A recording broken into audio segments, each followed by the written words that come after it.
सुप्रभात प्यारे बच्चों। मैं आपकी हिंदी अध्यापिका बबीता मैम आपको कुछ बातें बताना चाहती हूँ। मैं चाहती हूँ कि आप इन बातों को ध्यान से सुने।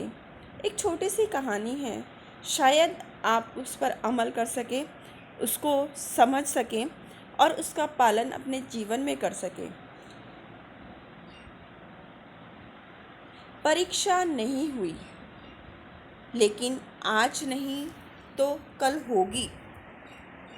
स्कूल कॉलेज कभी ना खुले, ऐसा नहीं होगा।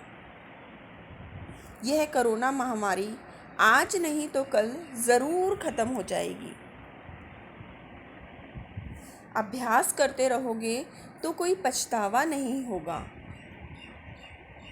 कोरोना काल में अपने आप को सुरक्षित रखते हुए हमें अपने जीवन को आगे बढ़ाना है। हमें प्रयासरत होकर अपने कार्य को ठीक प्रकार से करते रहना है। आलसीपन छोड़कर टीवी और मोबाइल में सारा समय बर्बाद नहीं करना है। हमें अपनी पढ़ाई पर ध्यान देना है। इसी पर आधारित मैं आपको एक पौराणिक कथा सुनाने जा रही हूँ, जो कि विद्यार्थियों के सुनने लायक है और उसे अमल करने लायक है।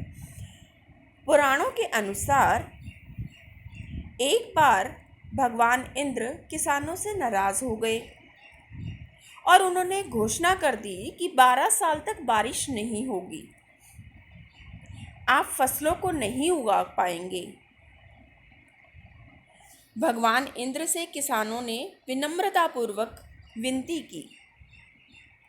किसानों की विनती को देखते हुए इंद्र ने बड़ी चालाकी से बारिश न होने का सारा श्रेय भगवान शिव के ऊपर डाल दिया और कहा कि बारिश तभी संभव है जब भगवान शिव अपना डमरू बजाएंगे। लेकिन इंद्रदेव भगवान शिव के साथ पहले ही गुप्त रूप से चर्चा कर चुके थे। जब किसान भगवान शिव के पास बारिश के लिए विनती करने के लिए गए तो उन्होंने भी कह दिया कि बारिश तभी होगी जब मैं 12 साल के बाद डमरू बजाऊंगा। निराश होकर लौटते हुए किसानों ने 12 साल तक इंतज़ार करने का फैसला किया। लेकिन उनमें से एक किसान वापस लौटकर नियमित रूप से अपना काम कर रहा था, खेती कर रहा था, यहाँ तक कि बीज भी बो रहा था। अन्य किसानों ने यह देखकर उस किसान का मजाक उड़ाना चालू कर दिया। कुछ किसानों ने उससे पूछा भी कि आप अपना समय और ऊर्जा क्यों बर्बाद कर रहे हैं, जबकि आप जानते हैं कि बारिश 12 साल तक नहीं होने वाली। उस किसान ने जवाब दिया कि मुझे पता है कि बारिश के बिना मेरी फसल नहीं आएगी, लेकिन मैं यह सब केवल अभ्यास के रूप में कर रहा हूँ कि जब 12 साल के बाद बारिश होगी, शरीर की काम करने की आदत छूट जाएगी और 12 साल के बाद फसलों को उगाने और खेतों में काम करने की प्रतिक्रिया को मैं भूल जाऊंगा। इसलिए मैं अभ्यास करता रहता हूँ, तो मुझे काम करने में कोई मुश्किल नहीं होगी। जब इस किसान की बात पार्वती जी को पता चली तो उन्होंने भी चिंतित होकर शिवजी जी से कहा कि आप भी 12 साल बाद डमरू बजाना भूल सकते हैं। यह सुनकर भगवान शिव भी चिंतित हो गए,